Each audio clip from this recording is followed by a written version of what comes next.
আমরা সাধারণত বলি মাছে ভাতে বাঙালি, ভেতো বাঙালি। আপনি কি সকাল, দুপুরবেলা, রাত্রিবেলা ৩ বেলাই ভাত খাচ্ছেন? ওরি করছেন যে আপনার ওজন কমছে না বা আপনার ব্লাড সুগার বেশি থাকছে। আপনি কিন্তু ৩ বেলাই খেতে পারেন। কিন্তু আপনি যদি রাইসের পেছনে যে সায়েন্সটা যদি বুঝতে পারেন তাহলে কিন্তু আপনাকে আপনার ওজন বা আপনার ব্লাড সুগার নিয়ে আপনাকে দুশ্চিন্তায় থাকতে হবে। তো আপনি যদি রাইস লাভার হন তাহলে আমাদের এই ভিডিওটা আপনি শেষ পর্যন্ত দেখুন। তো আমরা সাধারণত ভারতবর্ষ বা বাংলাদেশে সবাই আমরা রাইস খেতে ভালোবাসি। উই আর রাইস লাভার। তো আমরা সকালবেলা ব্রেকফাস্টে রাইস খাই, আমরা দুপুরবেলা আমরা ভাত খাই এবং রাত্রেবেলাও ভাত খাই। তার মধ্যে স্ন্যাক্সেও অনেক ক্ষেত্রে আমাদের রাইস বেসড আইটেমস থাকে, যেমন চিড়ে থাকে, মুড়ি থাকে বা অন্যান্য রাইস বেসড আইটেম থাকে। তো তার জন্য উই আর কনজিউমিং, আমরা এক্সেসিভলি হোয়াইট রাইস ব্যবহার করছি all through out the day, and সেটা আমাদের অনেকটাই হেলথ কমপ্লিকেশন করতে পারে। তো আসুন আমাদের আজ এই ভিডিওতে আমরা আলোচনা করি যে এক্সেসিভ পরিমাণে হোয়াইট রাইস নিলে কী কী সমস্যা দেখা দিতে পারে, হোয়াইট রাইসের কী কী অল্টারনেটিভ থাকতে পারে, বা হোয়াইট রাইসকে আপনি কীভাবে আরও হেলদি করতে পারেন। তো হোয়াইট রাইস এক্সেসিভলি নিলে কী কী সমস্যা হতে পারে, তার মধ্যে ব্লাড সুগার আপনার রেজ করতে পারে, আপনার diabetes, in the long run diabetes হওয়ার সম্ভাবনা বেড়ে যায়, আপনার হার্ট অ্যাটাকের বা হার্টের ব্লকেজের সম্ভাবনা বেড়ে যায়, এবং আপনার ওজনটা নিয়ন্ত্রিত থাকে না, আপনার ভুঁড়ি হওয়ার সম্ভাবনা অনেকটাই বেড়ে। তো হোয়াইট রাইস অ্যান্ড ব্লাড সুগারের মধ্যে কী সম্পর্ক? হোয়াইট রাইস বা সাদা ভাতে অ্যাকচুয়ালি 3টে লেয়ার থাকে রাইসের: outer layer, middle layer, inner layer. Outer আর মিডল লেয়ারে বেসিক্যালি ফাইবার থাকে, প্রোটিন থাকে, বিভিন্ন ভিটামিনস অ্যান্ড মিনারেলস থাকে। মিলিংয়ের সময় এগুলো সব ডিস্ট্রয় হয়ে যায়, শুধু ভেতরের যে কার্বোহাইড্রেট রিচ স্টার্চি কম্পোনেন্ট সেটা থেকে যায়। অ্যান্ড সাদা ভাতে যেহেতু অন্যান্য ফাইবার বা প্রোটিন কিছু নেই, শুধুমাত্র স্টার্চ বা কার্বোহাইড্রেট বা শর্করাও আছে, তার জন্য সাদা ভাত এক্সেসিভ পরিমাণে নিলে আপনার ব্লাড সুগার রেইজ হয়। তার সঙ্গে যেহেতু প্রোটিন বা ফাইবার নেই, প্রোটিন বা ফাইবার আমাদের ব্লাড সুগার নিয়ন্ত্রিত রাখতে সাহায্য করছে, সেটা না থাকার জন্য ব্লাড সুগার অনেকটাই বেড়ে যায় সাদা ভাত নেওয়ার পর। অ্যান্ড স্পেশালি আমাদের পোর্শনটা অনেক ক্ষেত্রে কন্ট্রোলে থাকে না। আমাদের ডায়েট, আমাদের প্লেট কার্বোহাইড্রেট হেভি বা সাদা ভাত প্রচুর পরিমাণে থাকে। তার জন্য সমীক্ষায় দেখা গেছে, ইনফ্যাক্ট একটা লার্জ স্টাডি হয়েছিল, 21 কান্ট্রি স্টাডি, যেটাতে দেখা গেছে আমাদের সাউথ এশিয়ান কান্ট্রি যেমন ইন্ডিয়া বা বাংলাদেশে যদি সাদা ভাতের পরিমাণ কুকড রাইস 450 গ্রামের বেশি হয় পার ডে, তাহলে আমাদের ডায়াবেটিস হওয়ার সম্ভাবনা আপ টু 60%-এরও বেশি ইনক্রিজ হয়। মানে tremendous increase in the risk of diabetes যদি আপনার খাবারে সাদা ভাতের পরিমাণ অনেকটাই বেশি থাকে। তেমনই হোয়াইট রাইসের পরিমাণ বেশি থাকলে আমাদের ওজনটাও বেড়ে যায়, কারণ আমাদের যখনই সাদা ভাত আমরা বেশি পরিমাণে নিচ্ছি, আমাদের ইনসুলিন সুগার রেইজ হচ্ছে, সুগার রেইজের সঙ্গে আমাদের ইনসুলিনও বডিতে বাড়ছে। আর ইনসুলিন হচ্ছে একটা স্টোরেজ হরমোন, যেটা আমাদের আনইউজড ক্যালোরি যেটা আছে সেটা ফ্যাট হিসাবে সেটা জমা করে। আর হোয়াইট রাইস এক্সেসিভলি নিলে আমাদের স্যাটাইটিও থাকে না, আমাদের বারবার খিদে পায়, কারণ সাদা ভাতে প্রোটিন বা ফাইবার তেমন পরিমাণে নেই। তার জন্য আমাদের বারবার খিদে পায়, সেটা থেকে আমাদের ক্যালোরি কনজাম্পশন বেশি হয়, আর সেটা থেকে আমাদের ওজন অনেকটাই বেড়ে যায়। তার সঙ্গে হোয়াইট রাইস এক্সেসিভ পরিমাণে নিলে আমাদের ট্রাইগ্লিসারাইড বাড়ে ব্লাডে, অ্যান্ড সেই এক্সেসিভ ট্রাইগ্লিসারাইডের জন্য আলটিমেটলি আমাদের হার্টের রক্তনালীতে ব্লকেজ হওয়ার সম্ভাবনা বেড়ে। সেটা যে এই যে সমস্যাগুলো দেখা দিচ্ছে হোয়াইট রাইসের ব্যবহারের ক্ষেত্রে সেটা না, তার সঙ্গে আমাদের ডাইজেস্টিভ প্রবলেম, যেহেতু সাদা ভাতে প্রোটিন বা ফাইবার নেই, ফাইবার নগণ্য পরিমাণে আছে, সেটা কনস্টিপেশন করছে। তার সঙ্গে এক্সেসিভ পরিমাণে কার্বোহাইড্রেট থাকার জন্য ইনডাইজেশন বা ব্লোটিং ওরকম। ইনফ্যাক্ট আমাদের দুপুরবেলা ভাত খাওয়ার পর আমাদের ঝিমুনির ভাব আসে, সেটার পেছনে কারণ হচ্ছে যখনই আমরা রাইস বেসড আইটেম বেশি পরিমাণে নিচ্ছি, আমাদের ব্লাড সুগার রেইজ হয়।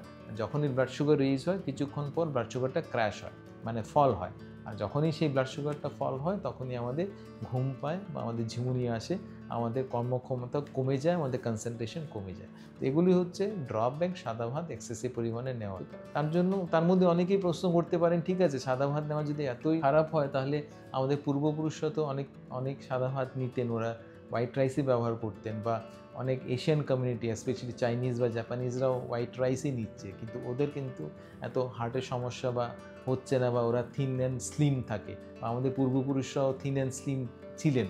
কী করে সেটা? সাদা ভাত exactly is not the problem. এটা প্রবলেম তখনই যখন আমাদের লাইফস্টাইল, অন্যান্য লাইফস্টাইলেও সেটার সঙ্গে যোগ দিই। আগে এত ফাস্ট ফুডের প্রাদুর্ভাব ছিল, বা আমরা এত সুগারি জিনিস নিতাম না, বা আমাদের কায়িক পরিশ্রম অনেক বেশি ছিল, যেটা এখন নেই। আমরা প্রচুর পরিমাণে কায়িক পরিশ্রম করি না, আমরা সেডেন্টারি লাইফস্টাইল যাপন করছি। তার সঙ্গে আমাদের ফাস্টফুড কালচার অনেকটাই বেড়ে গেছে, ফ্রাইড ফুড সুগারি ফুড নেওয়ার টেন্ডেন্সি অনেকটাই বেড়ে গেছে। তার সঙ্গে আমাদের পোর্শন কন্ট্রোলও অনেক ক্ষেত্রে হয় না।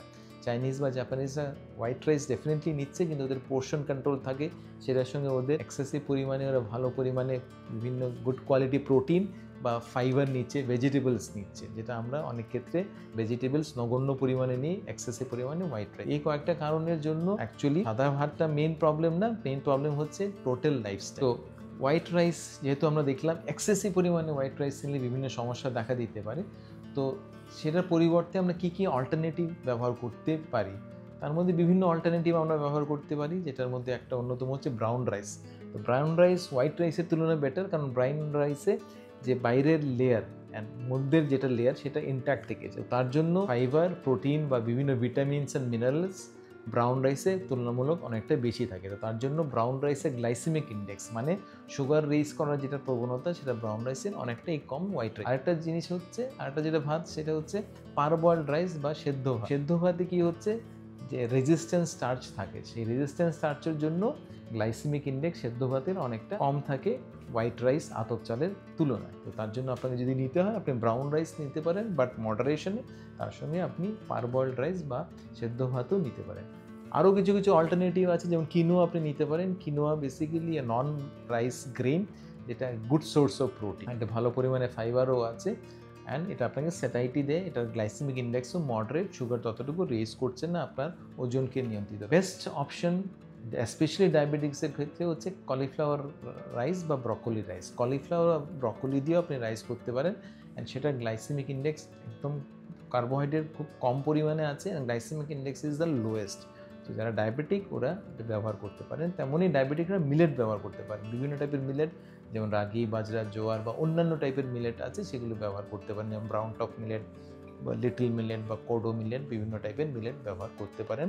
Good source of protein, fibre, antioxidant. এমনই আরও অন্যান্য খাদ্যশস্য আছে, যেমন ডালিয়া আছে বা রাজগিরা আছে, এগুলো আপনি ব্যবহার করতে পারেন অন এ রোটেশন। এমনই ডিফারেন্ট টাইপ অফ রাইস, যেমন ব্ল্যাক রাইস বা শ্যামা চাল যেটা বাংলাতে বলে, বা রেড রাইস আপনি ব্যবহার করতে পারেন। Black rice and red rice are very rich source of anthocyanin, এগুলো স্ট্রং অ্যান্টিঅক্সিডেন্ট। অ্যান্টিঅক্সিডেন্ট আমাদের ইনফ্লেমেশন প্রতিরোধ করছে, আমাদের হার্টের জন্য ভালো, আমাদের অ্যাজ সাচ বডির জন্য প্রোটেক্ট। আপনি ব্ল্যাক রাইস, ডায়াবেটিক হলে আপনি ব্ল্যাক রাইস বা রেড রাইস ব্যবহার করতে পারেন, তার সঙ্গে কলিফ্লাওয়ার রাইস ব্যবহার করতে পারেন, অন্যান্য যেগুলো অপশন আমি দিলাম সেগুলো আপনি ব্যবহার করতে পারেন।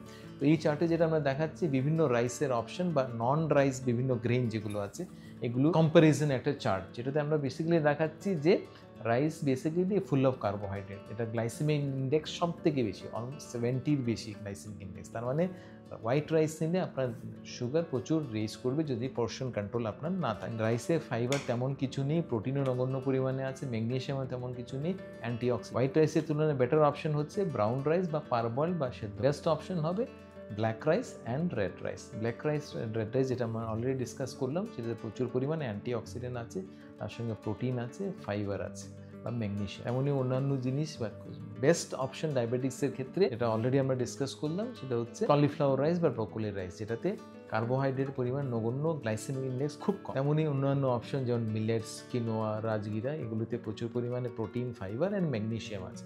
আর ম্যাগনেসিয়ামও আপনাদের ইনসুলিনকে এফেক্টিভ, আরও ইনসুলিন সেন্সিটিভিটি বাড়ায়, তার মানে আমাদের সুগার কন্ট্রোলে সেটা। যেমন আপনি ডালিয়া ব্যবহার করতে পারেন, এবং বিভিন্ন টাইপের ওটস, স্পেশালি স্টিল কাট ওটসও ব্যবহার করতে পারেন। এগুলো হচ্ছে অনেক অপশন যেটা আপনার কাছে আছে।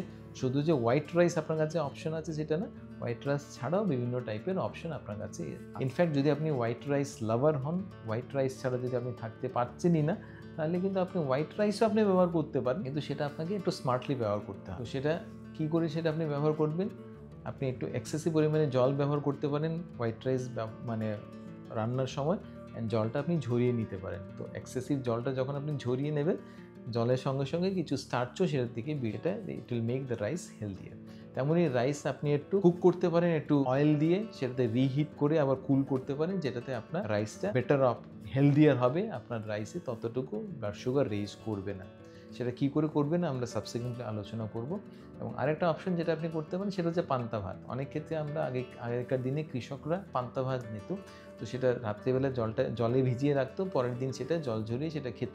এটা করলে কি হয়, যে রাইসে ফার্মেন্টেশন প্রসেস হয়, ফার্মেন্টেশন প্রসেসের জন্য রাইসের সুগার রেইজিং যেটা ক্যাপাসিটি সেটা ততটুকু হয় না, সুগার ততটুকু রেইজ হয় না রাইস হোয়াইট রাইস নেওয়ার পর।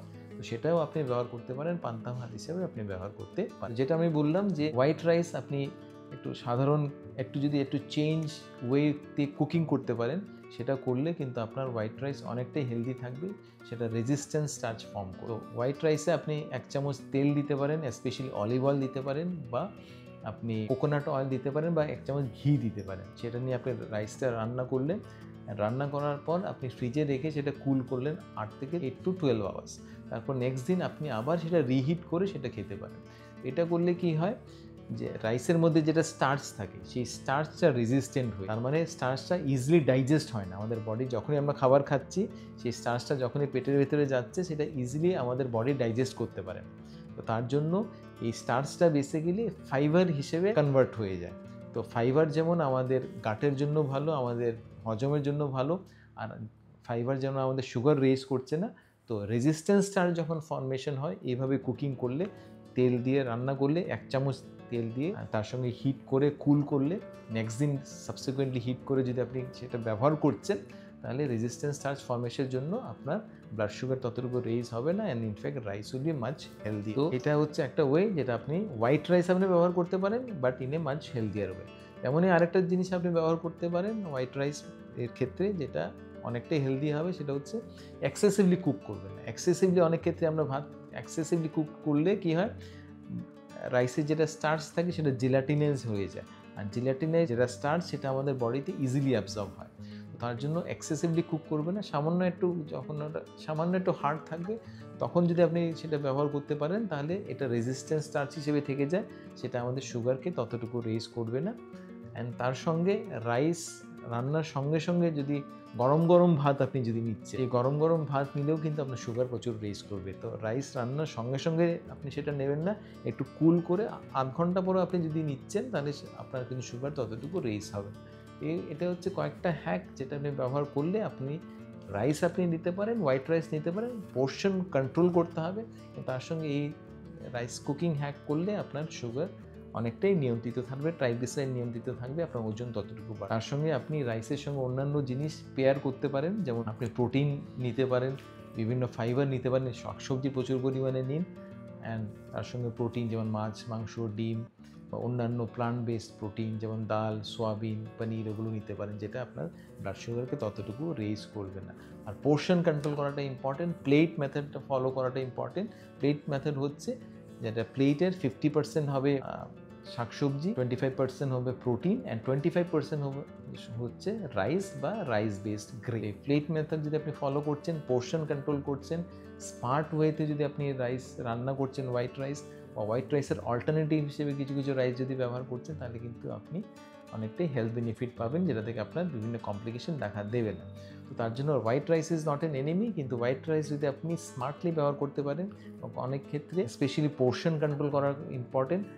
Early part of the day আপনি রাইস নেবেন, যতই আপনি লেট করে রাইস নেবেন, হোয়াইট রাইস স্পেশালি নেবেন, আপনার সুগার ততটুকু কন্ট্রোল থাকবে না, আপনার ওজন কন্ট্রোল থাকবে না, আপনার বেলি ফ্যাট হবে, ইভেন আপনার হার্টের সমস্যা দেখা দেবে।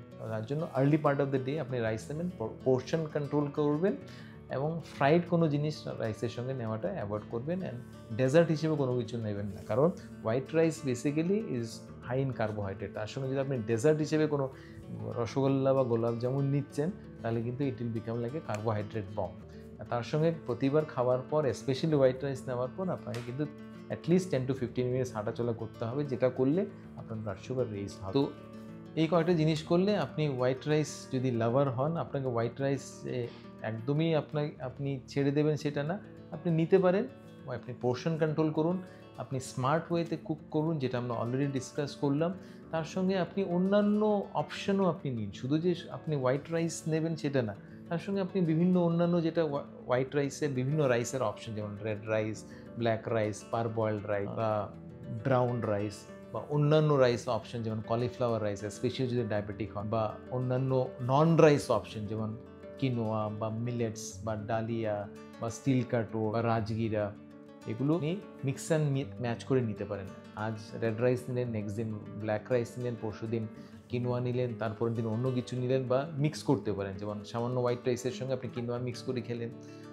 তো বিভিন্ন টাইপের আপনি সেটা এগুলো করলে বা লাইফস্টাইল আপনি চেঞ্জ করলে আপনি নিতে পারেন। White rice is not an enemy, but be mindful, আপনাকে পোর্শন কন্ট্রোল করতে হবে, আপনার স্মার্ট ওয়েজতে কুকিং করতে হবে, আপনার লাইফস্টাইল চেঞ্জ করতে হবে, আপনার এক্সেসিভলি সুগারি জিনিস খাওয়া থেকে অ্যাভয়েড রাখতে হবে, আপনি খাবারে ভেজিটেবলসের পরিমাণ বাড়ান, প্রোটিন ফাইবারের পরিমাণ বাড়ান, তাহলে white rice also you can take, but be mindful, should be in moderation and change your lifestyle. আপনার যদি ভিডিওটা ভালো লেগে থাকে, kindly like and subscribe and share করুন।